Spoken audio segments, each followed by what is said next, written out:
Oi, pessoal. Então vamos à segunda parte, né, da nossa videoaula.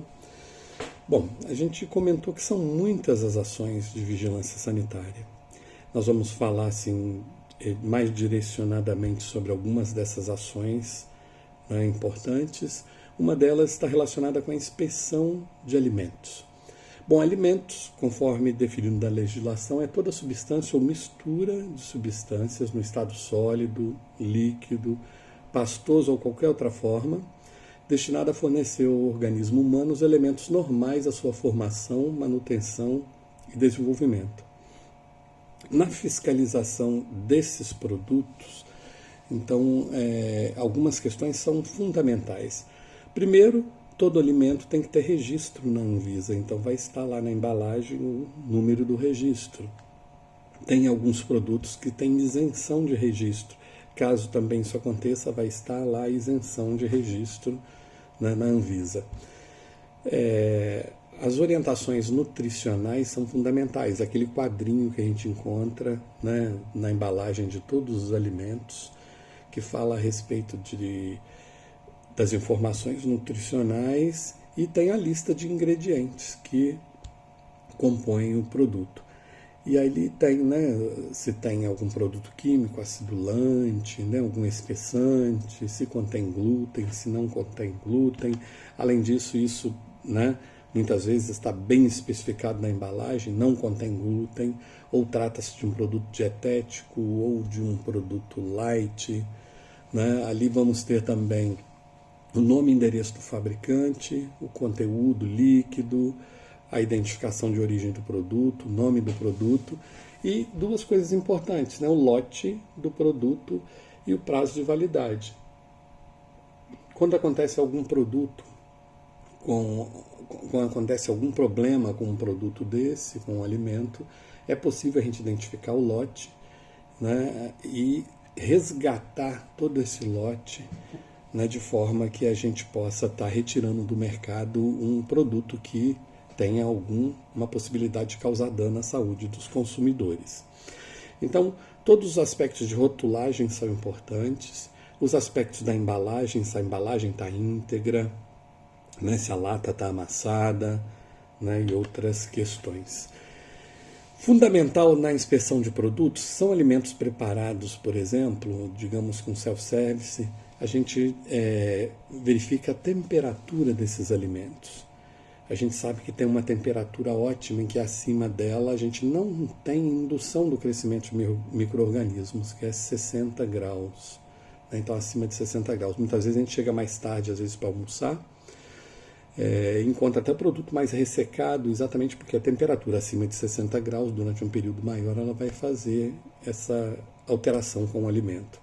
E essa temperatura ela tem que ser mantida para evitar o crescimento, né, de germes.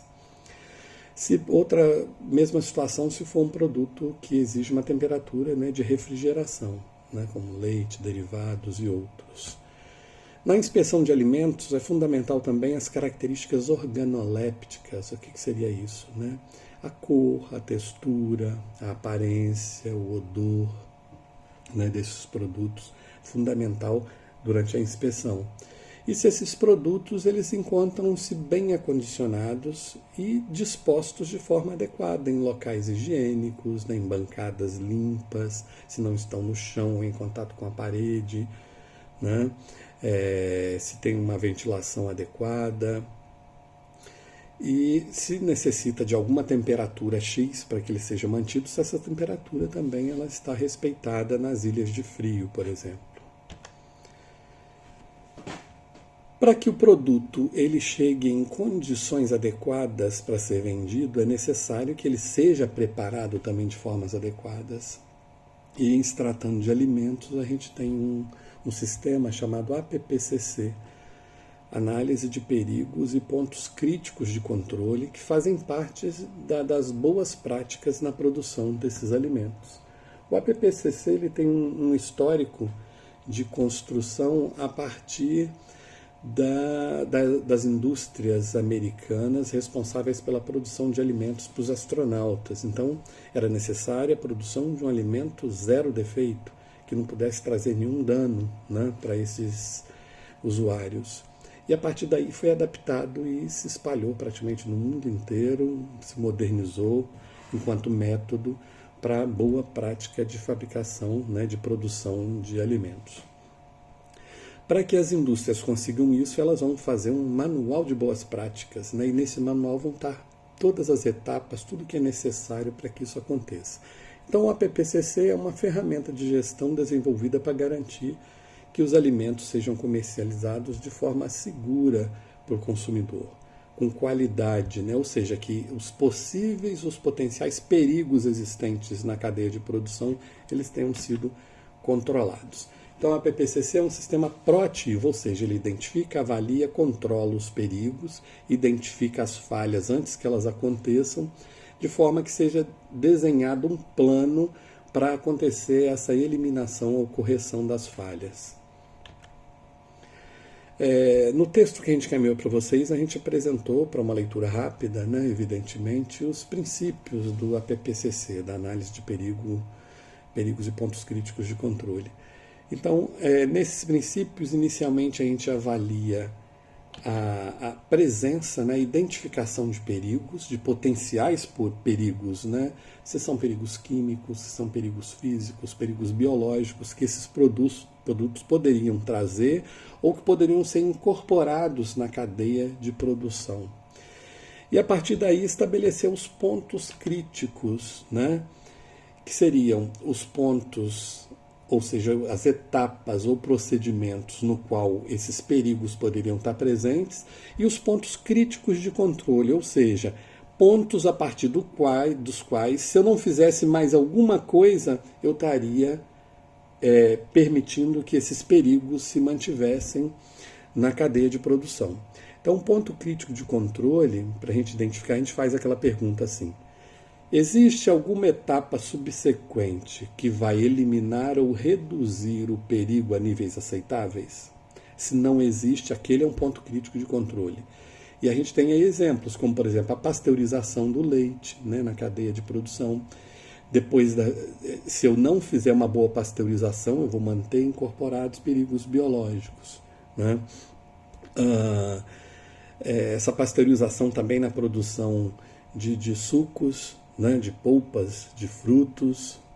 Na hora do envase, por exemplo, se eu não colocar numa embalagem adequada, se não for uma embalagem limpa, esse é um ponto crítico de controle, porque depois eu não vou poder conseguir mexer mais, né? Eu já envasei o produto, né?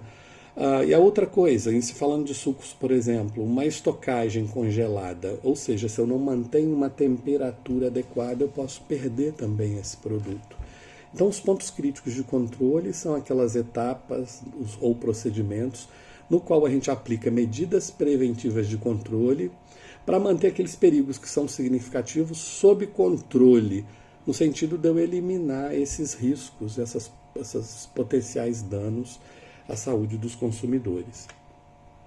Então, essas etapas iniciais de identificação e da análise de perigos e da identificação dos pontos críticos de controle são duas etapas fundamentais.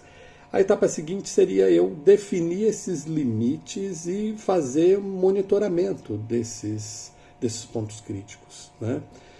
Ou seja, se eu não monitorar determinado ponto crítico, pode ser que eu não consiga dizer se aquela situação, por exemplo, se a pasteurização foi feita de forma satisfatória. Isso garante o meu controle de qualidade, né? Então, por exemplo, se eu tenho uma temperatura X para atingir, eu tenho que estar monitorando se aquela temperatura ela está sendo atingida. E a outra questão importante é a implementação das medidas corretivas. Quando isso não acontece, o que eu faço? Eu descarto o lote, eu paro a minha linha de produção, eu faço um reprocessamento, eu conserto equipamentos, eu treino novamente a minha equipe, então eu tenho que estar estabelecendo essas medidas corretivas, né, e esses procedimentos de monitoramento. Na etapa final eu tenho que ter procedimentos de verificação do meu sistema, né, como é que eu acompanho toda essa cadeia produtiva e os registros e toda a documentação que eu faço do sistema. Ou seja, eu descrevo o meu produto, descrevo a questão, o caminho pretendido, faço o meu desenho, faço esse diagrama de fluxo de processo, descrevo as etapas. Então eu documento tudo e estabeleço os princípios de verificação para eu estar acompanhando o funcionamento desse meu sistema. Bom, então as boas práticas de fabricação, na perspectiva do APPCC, são exatamente para que a gente possa ofertar ao consumidor produtos de qualidade e seguros do ponto de vista sanitário. Então, na produção de alimentos, a gente tem que respeitar essas questões, né, fundamentais. Mesmo quando eu estou falando de um bar, né, eu vou fritar um salgado, por exemplo, naquela submissão daquele produto a uma temperatura adequada, ali é um ponto crítico de controle. Se eu não fritar bem o meu salgado, se eu não conservar bem o meu produto, que necessita de uma temperatura X, né? Se eu lá no meu self-service não mantenho uma temperatura acima de 60 graus, tudo isso são pontos críticos de controle para a gente oferecer produtos adequados. Ok? Bom, outra atividade importante da vigilância sanitária é a coleta de amostras. Muitas vezes, né, diante de uma toxinfecção alimentar, em algum casamento ou algum serviço de alimentação, ou quando eu tenho que fazer uma análise das substâncias, se elas estão adequadas do ponto de vista sanitário, se contém as substâncias que deveriam conter, que estão escritas na rotulagem. Então, a atividade de coleta de amostra ela pode ser uma situação emergencial ou uma situação regular da vigilância sanitária. E quando eu coleto amostras, eu tenho que coletar 3 amostras. Então, 3 amostras iguais. E eu tenho que embrulhá-las, né? Lacrá-las, de forma que elas se tornem invioláveis, de forma que não se mexa naquela amostra, para exatamente não comprometer. Se precisa ser acondicionada em refrigeração, elas têm que ser refrigeradas, né? Então, na coleta de amostras, eu vou tornar essas amostras, 3 amostras invioláveis, para assegurar as características de conservação e autenticidade das amostras, porque as amostras vão representar o produto, né, que eu estou avaliando. Uma dessas amostras fica com o proprietário. 2 delas vão com a vigilância sanitária e são encaminhados para análise de laboratório. Inicialmente a gente faz a análise de uma amostra, né? Se a gente, ao detectar aquele resultado, o produtor não concorda com aquele resultado, ele manda a contraprova dele, que é a amostra que está com ele, para fazer a análise. E aí faz-se a análise da contraprova. E dando alguma situação, aí a gente faz a análise da contraprova nossa, que a gente tem, que é a terceira amostra, que foi para o laboratório.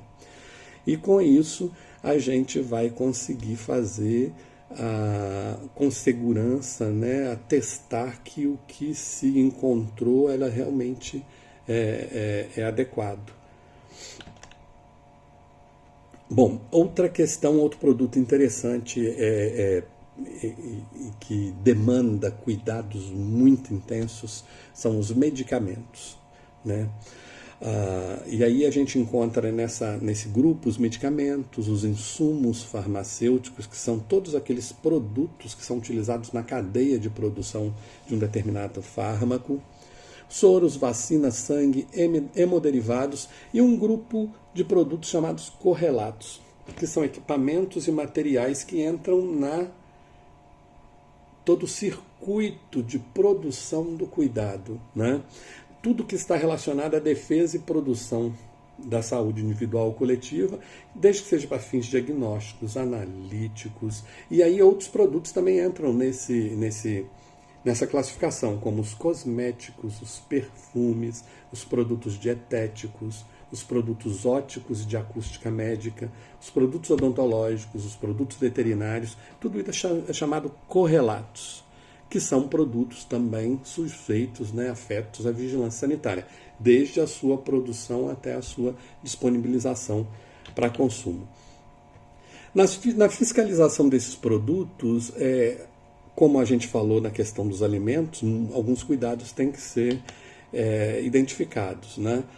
Mesma coisa com relação aos medicamentos, e se são produtos químicos, por exemplo, com relatos produzidos, a gente vai ter lá o nome do químico responsável, o nome do farmacêutico responsável, algumas informações farmacêuticas se tratando de medicamentos, o número do lote, o número do registro, né, a data de validade, identificação do fabricante. Esses produtos têm lacres de segurança. Quando é medicamento, eles têm tarjas, né, e aí a tarja preta ou tarja vermelha que identificam algumas informações, como, por exemplo, venda sob prescrição médica, né, o telefone de atendimento ao consumidor, o SAC, né, e o nome do produto. Então, tudo isso relacionado à embalagem e também à integridade da embalagem, os lacres, né? Em se falando de medicamentos, nós temos uma classe de medicamentos chamada medicamentos de controle especial que demandam todo um controle diferenciado. Exemplo, né? Medicamento de controle especial tem que ser vendido mediante retenção da receita médica. Então são feitos ou em duas vias, ou então são feitos nos receituários próprios, como receituário azul, né, para alguns fármacos, receituário amarelo, né, receituário branquinho de controle especial em duas vias. E até para fazer os receituários, por exemplo, amarelo e azul, a gente tem que ter autorização da vigilância sanitária. A vigilância sanitária é que dá uma numeração, libera a numeração para a gente colocar lá no nosso receituário. Temos também a questão dos medicamentos genéricos, né?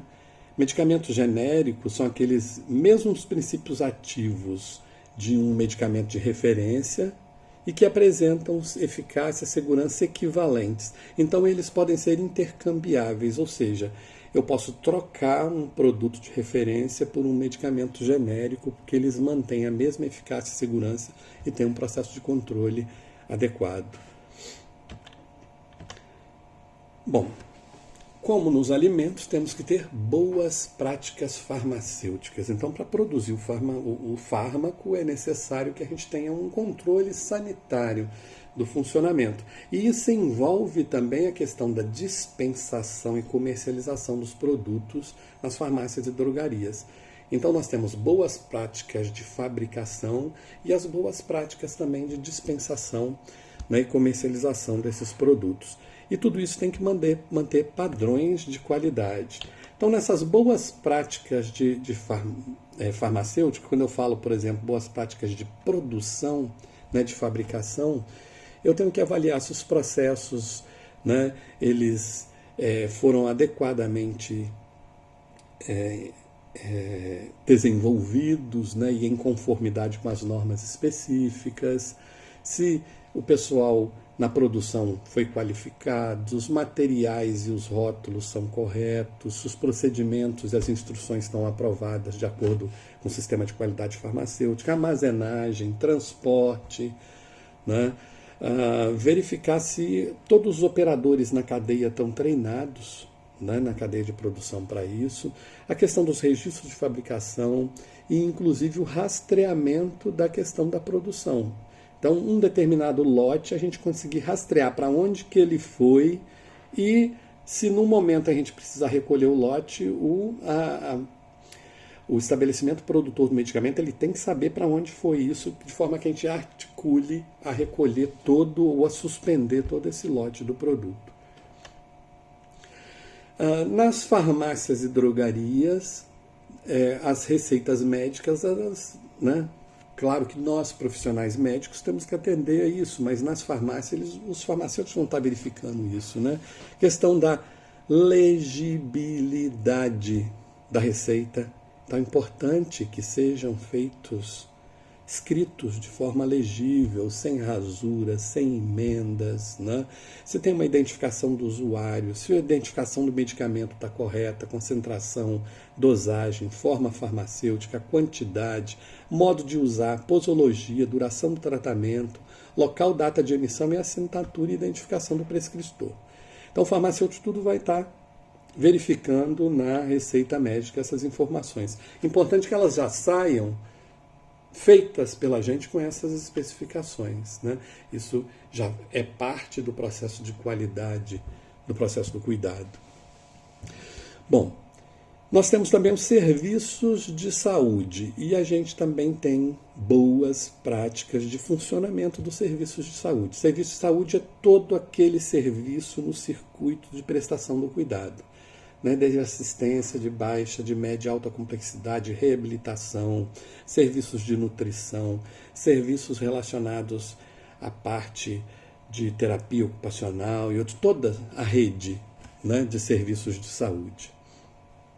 E o serviço de saúde ele deve ser capaz de ofertar o serviço também dentro de padrões de qualidade conforme os regulamentos vigentes, de acordo com as questões específicas.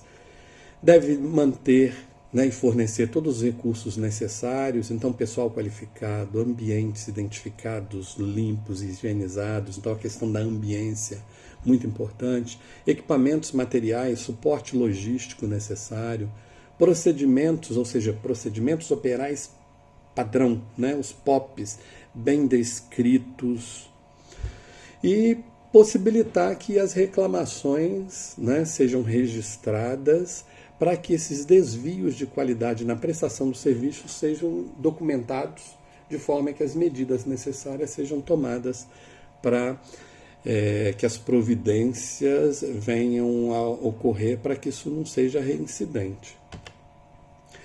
Nos serviços de saúde, nós vamos ter riscos, né? Então, nós temos riscos iatrogênicos relacionados com os produtos que são consumidos ali, ou os correlatos que são utilizados, ou as tecnologias que são empregadas. Nós temos riscos ambientais, como, por exemplo, a qualidade da água, né? A higienização das instalações, os resíduos que são gerados e como é que se lida com esses resíduos, a presença de vetores, né, insetos, roedores. Os riscos ocupacionais, que são aqueles relacionados às condições e ambiente de trabalho. Os riscos institucionais, que são relacionados às condições físicas e sanitárias do serviço. E aqui, além da questão do ambiente, quando ele fala ambiente higienizado, aqui também os riscos institucionais, a questão da higienização, né, das condições físicas adequadas para funcionar determinado serviço, né, ou seja, as condições sanitárias do espaço onde estão sendo desenvolvidos esses serviços de saúde. Nos serviços de saúde também tem a questão da segurança do paciente, né? Ou seja, são aquelas ações voltadas para uma identificação correta do paciente, a orientação para a higienização das mãos, as ações de prevenção e controle de eventos adversos, os mecanismos para garantir a segurança cirúrgica ou da realização de procedimentos, orientações para a administração segura de medicamentos, então, mais uma vez, os POPs, né, os procedimentos operacionais padrão, mecanismos para prevenção de quedas, prevenção de úlceras por pressão, no caso de pacientes acamados, por exemplo, várias orientações e situações para estimular, né, condições adequadas de segurança do paciente no seu cuidado à saúde. Outra questão nos serviços é a importância dos cuidados com o prontuário, né? A responsabilidade de registro é do profissional, mas a de guarda é do serviço. Então, ao profissional cabe fazer todos os registros e ao serviço, local onde ele trabalha, cabe guardar o prontuário, manter o prontuário disponível, né? Então, deve ser desenvolvidas ações para que o prontuário seja preenchido de forma legível, né? Que todos os profissionais que realizem atividades utilizem o prontuário para fazer um registro cronológico, a assinatura ou a identificação ou o carimbo, no caso de prontuário em meio físico. E lembrando que o prontuário, os dados que compõem o prontuário pertencem ao paciente, devem permanecer disponíveis a estes, né, ou seus representantes legais, ou uma autoridade sanitária, quando assim for necessário o acesso a esses documentos. E não esquecer da questão dos serviços de saúde relacionada à proteção à saúde do trabalhador, que a gente já abordou na questão do nosso módulo passado, né? Então, a imunização, exames periódicos, tudo aquilo que está na NR32, que a gente comentou, né? Que é a NR que trata toda a questão dos serviços de saúde. Garantir, né, que a gente tenha mecanismos de prevenção de riscos de acidentes do trabalho, que tenha EPI, né, que os trabalhadores... EPI é para ser usado dentro do ambiente de trabalho, não é para passear na rua, né? E lembrando também, desculpem, não é coronavírus, a questão dos acidentes com material biológico de risco, ou seja, a profilaxia pós-exposição, que a gente também já conversou um pouquinho no módulo passado.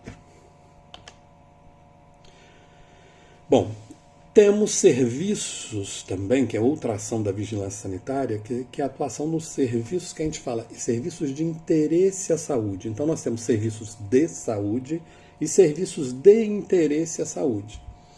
Esses serviços de interesse à saúde são atividades que englobam serviços de assistência aos cidadãos, fora do contexto hospitalar e clínico, que possa alterar ou influenciar o estado de saúde. Exemplo, salão de beleza, barbearia, centro de estética, estudo de tatuagem, de piercing, estabelecimento de educação infantil, incluindo as creches, instituições de longa permanência para idosos, as comunidades terapêuticas, academias de ginástica, as desinsetizadoras, são serviços considerados de interesse à saúde, que de alguma forma, né, alteram ou influenciam o estado de saúde das pessoas.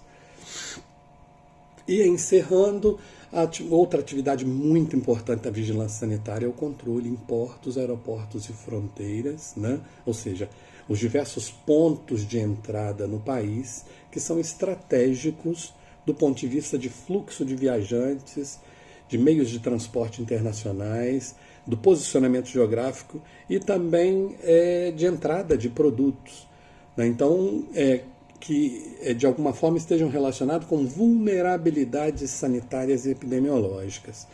Isso é bastante evidente no contexto dessa nossa pandemia de coronavírus, em que alguns municípios têm feito barreiras sanitárias, ou seja, todo mundo que entra e sai, ele é avaliado se não tem nenhum sintomas, ou de onde está vindo, para onde está indo, dependendo se está vindo de uma área onde tenha uma incidência maior de determinada doença, ele é avaliado se houve vacina para aquilo, né, se não houve, né? Então, esse controle sanitário é muito importante. Um exemplo é a vacina, né, contra a desculpem, febre amarela, em que a gente faz o certificado de vacinação internacional na Anvisa, né, nos aeroportos, para que a gente possa viajar para áreas onde exista a exigência desse certificado de vacinação.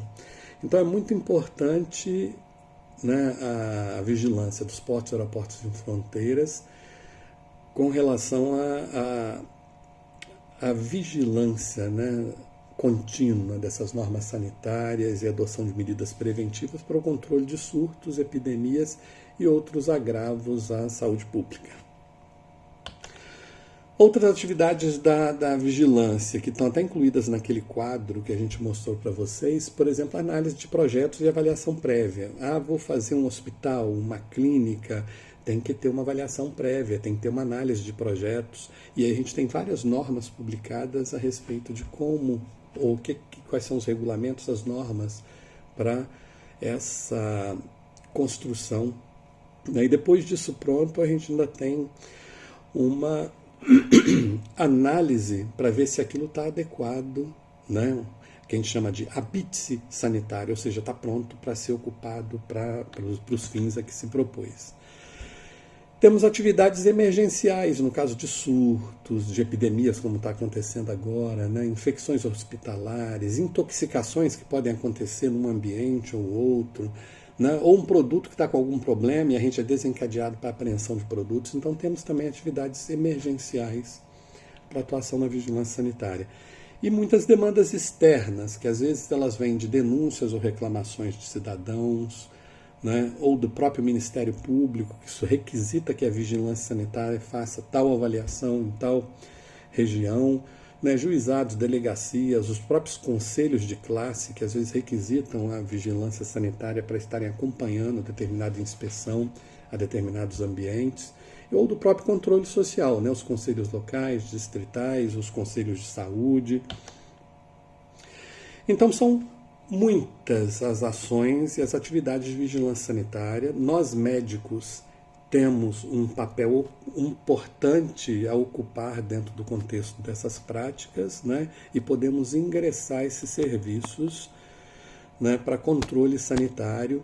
E a gente observa muitos profissionais médicos, como está acontecendo hoje na pandemia do coronavírus, envolvidos em ações sanitárias para controle, né, não só dessa questão hoje infecciosa, mas de produção de equipamentos, de insumos, de estudos para medicamentos. Então a gente vê toda uma cadeia produtiva em torno de uma determinada questão.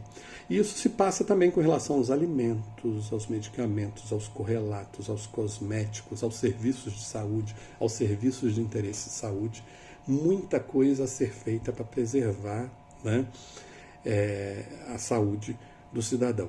Lembrando que as ações da vigilância sanitária ela tem esse cunho inicial educativo, né? Então de educação em saúde, mas também podem ser ações coercitivas, né? De repressão, de defesa dos interesses coletivos para preservar, né, a saúde das pessoas.